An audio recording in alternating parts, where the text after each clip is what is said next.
Hey, future Broncos. On behalf of Project Caminos, welcome back to another episode of Bronco Scoop. My name is Deicy Lemus. I'm a fourth-year architecture major here at Csu Pomona and also student assistant of Project Caminos. Thank you so much for joining us for this new episode of Season 3. Today, I will be giving you the scoop on two programs available to first-year incoming freshmen to Csu Pomona. I will be talking to two representatives of the Early Start and the Bronco Scholars Program. So if you're interested or you're wondering, like, what is that? This is the perfect episode to listen to as we introduce you to what both those programs are. Thank you so much for joining me today. Can you both please introduce yourself and your role at Csu Pomona?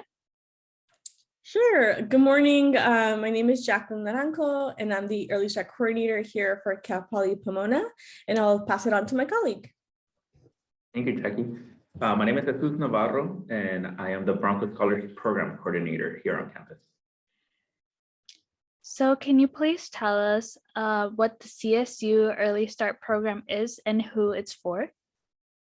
Sure. So for all of our incoming freshmen to the CSU campus, they get reviewed based on a series of multiple measures. So this could be, anything from how many years of math a student took, their math GPA, what type of English course, if they had an AP exam, for example. And so all of this information gets assessed and the student gets a placement for their math and their English. And so there's different sort of levels of placement for each of these subjects. And so for a specific group of students who they deem that could benefit from additional support in math and English, these students are then required to participate in what they call the CSU Early Start program. And so what that CSU Early Start is system-wide is basically the requirement for students to begin their GE coursework in math or English the summer before the first term of enrollment.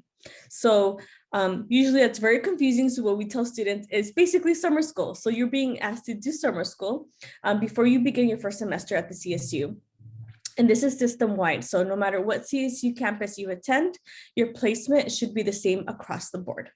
So how are future first-time freshmen able to satisfy the early start requirement specifically at Csu Pomona? Great question. So because the Early Start program actually varies a lot across the CSU, there isn't sort of one structure. So here at Csu Pomona, we offer a couple options. So for our English students and our math students, they're able to begin taking the first half of their GE stretch courses. And so, and I'll explain what that is because the stretch model is something new for a lot of our incoming freshmen. So essentially, the way that we provide additional support to our students is by breaking up a semester course into 2 semesters. And so it's definitely at a more moderate pace to really help our students absorb the material and get the support that they need to do better in these courses. And so they're able to take the first half in the summer, and then they basically complete the second half of the GE in the fall. So there really is to help them stay on track. So that is what we usually refer to our regular early start option. And so it's really just taking a course on your own here on campus. And this summer we'll be offering in-person classes. And then we have this really awesome exclusive opportunity that my colleague Jesus can probably speak more about, but that is to participate in the 6-week residential program called Bronco Scholars. And that is specifically for our early start math students. And perhaps Jesus can share a little bit more. Yeah, so for any students that Jackie mentioned that are selected to complete an early start math course, so they have the option of signing up for our Bronco Scholars summer program. We're very excited that this summer we're going back to a residential model. So they have one of the benefits of starting on that first half of that stretch course that Jackie mentioned. So they're working on that. They also get the ability to take an ethnic and women's studies course. So they're taking 2 classes, they're living on campus, they are going through this journey together with other students that are required to complete the Early Start Math course. So they're building community. They are also being invited to attend additional workshops so they can familiarize themselves with our campus, the services that are available to them. All of this is happening in the summer. So we hope that that makes them feel more comfortable with campus before they officially start their first semester. on campus.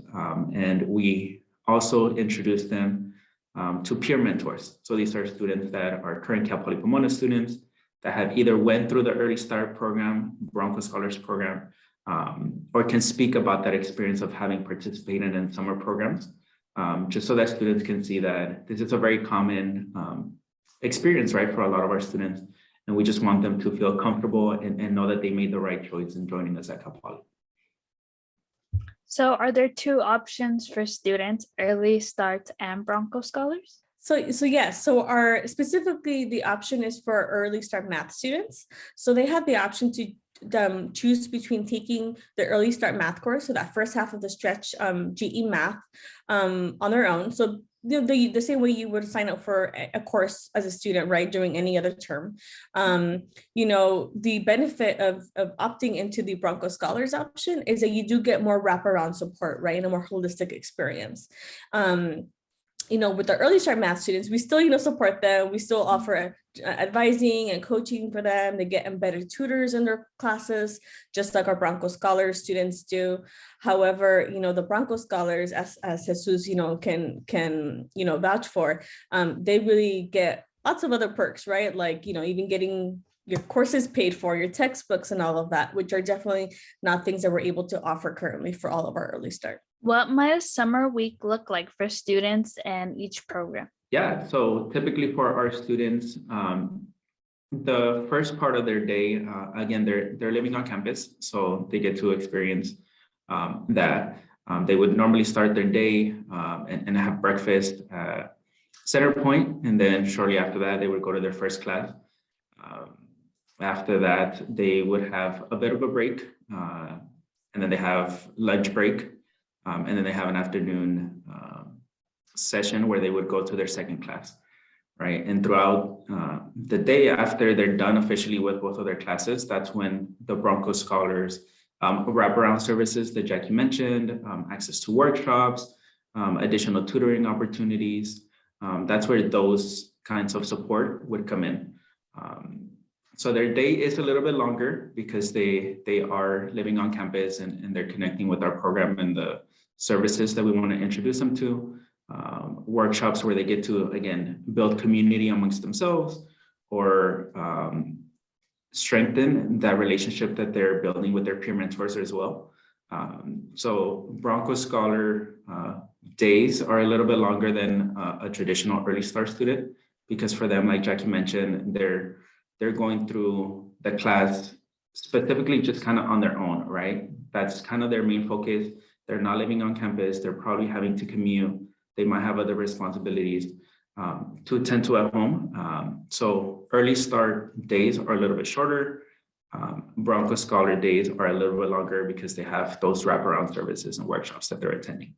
Yeah, and I would add, for Early Start students, it looks very similar to like a regular semester, right? So if the student is not living on campus, it's very hard for them to sort of connect to campus, right? So usually that entails like commuting to campus for class, being done with class, commuting, going back home, right? So there isn't always the opportunity, unless you're very intentional about, being on campus, having a presence, building community, right? With like studying and like, all of that comes with the benefits of being able to live on campus.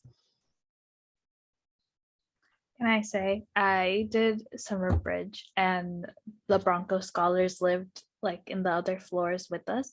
So we got to mingle with them a lot. And I used to be, we were all incoming freshmen, but they had already been living there for a couple weeks before us. So they just knew the campus like really well.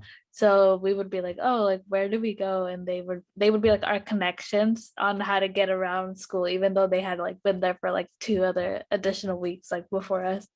But yeah, we got to meet a lot of the Bronco Scholars during the summer as well.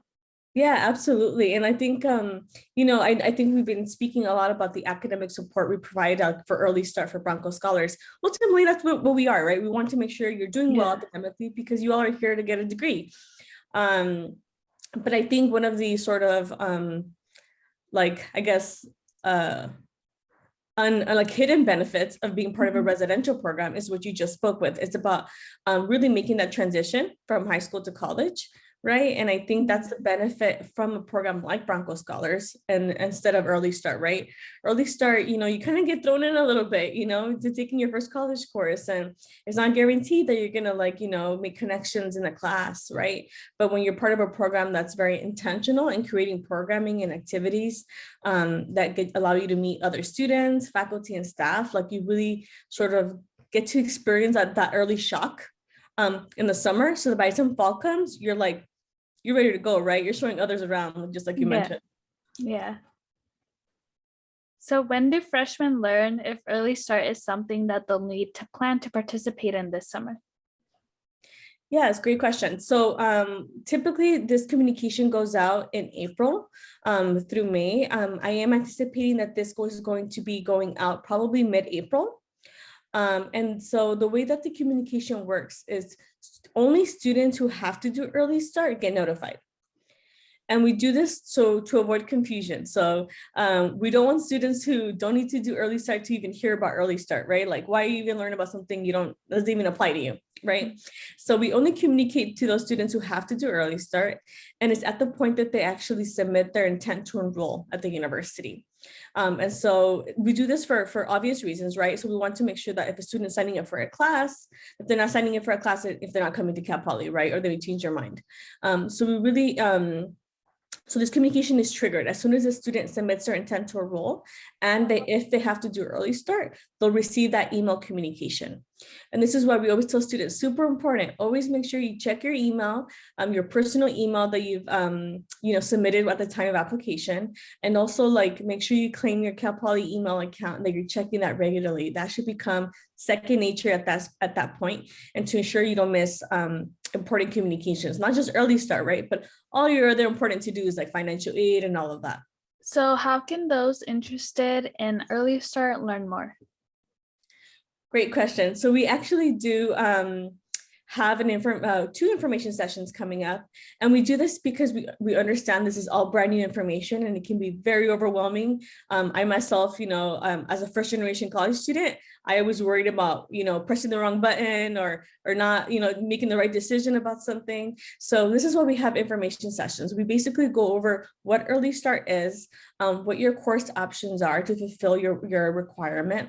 And then we go into detail about what the Bronco Scholars Program is. You get to meet students who are in the program, you get to meet the staff, and how you would benefit from doing that. And then we even offer support at the end of our information sessions to see if students are ready to make a decision and enroll. We can basically jump in and take care of that right then and there. We're having a virtual information session on May 4th in the evening. We're also having a in-person information session on campus Saturday, May 7th, and that'll be in the morning. We do have all of those details on our website, and perhaps we can share them with you to post somewhere so that our audience can, maybe take advantage of that and sign up for a session early on. But we do anticipate for our in-person session to be really informational. We do we've invited a couple of our campus partners to come and do some tabling that day. So if students want to know more about campus resources, it's a great way to get started with connecting to campus. Yeah, I love that website, to make sure to put it in the description, and then people can find more information if they're interested in the program that way. So last question, is there one campus resource you encourage all incoming students to take advantage of? I'll go ahead and start with this one, and I definitely would say yes, and not necessarily a resource, but I think Jackie alluded to it in one of her answers, and the importance of claiming their CPP email. That is where once a student lets the university know, like, hey, I'm interested in you as a university, and I'm really strongly considering coming to your university, claiming that CPP email is super important, because that lets the university know, hey, we have a student that is interested in coming to your campus, or at some point is going to come to your campus. And that is the main way that the campus communicates. Maybe when they're first applying, they will receive emails to their personal email, but once they've made their choice to officially attend Cal Poly, that becomes the main form of communication. So I would hate for any student to miss out on programs like ours, right? Because you kind of heard a little bit of what Early Start is and how Bronco Scholars comes in to support students that have to complete their Early Start math coursework starting in the summer. But we're not the only one, right? All of our campus partners tend to rely primarily through CPP email. So whether a student is a Bronco Scholar student, a student that has to complete Early Start, or none of the above, they're just an incoming first year student to Cal Poly Pomona, definitely claim that CPP email and then create a routine. Check that email to start your day or check that email to end your day, but always check that email and get used to flagging things or adding it to your to-do list because it's one thing to see the email, but if they are asking you to follow up on some of those items, please make sure you follow up to not miss any deadlines. And the last thing that I would tell a student like myself, who was also a first year student, if any of those emails are confusing, you don't quite understand what they are asking you to do, you can always respond to that email and just kind of ask for that clarification. So claim your email, check that email. And if at any point an email is confusing, respond to whoever sent it to you and ask them, can you clarify that for me? Because I don't want to miss any of the important information in them.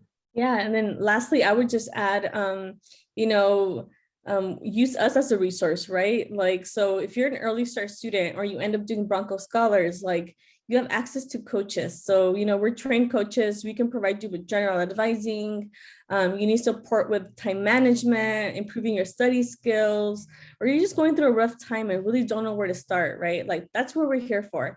And so I always tell students, our academic advisors are often bogged down with a very huge list of students who are waiting to see them, right? But if you need a quick answer to something, I don't want you to wait weeks for an advisor to be able to get back to you, right? And so that's what we're here for. So I want to empower all of our students. When we say you're an Early Start or Bronco Scholar, like we mean it. We're here until you graduate. So we're always here. There's a platform we call CPP Connect, where you can make appointments to meet with all your advisors, including ourselves as your coaches. So please do make use of meeting with their coach. Thank you so much for joining us for this new episode of Bronco Scoop.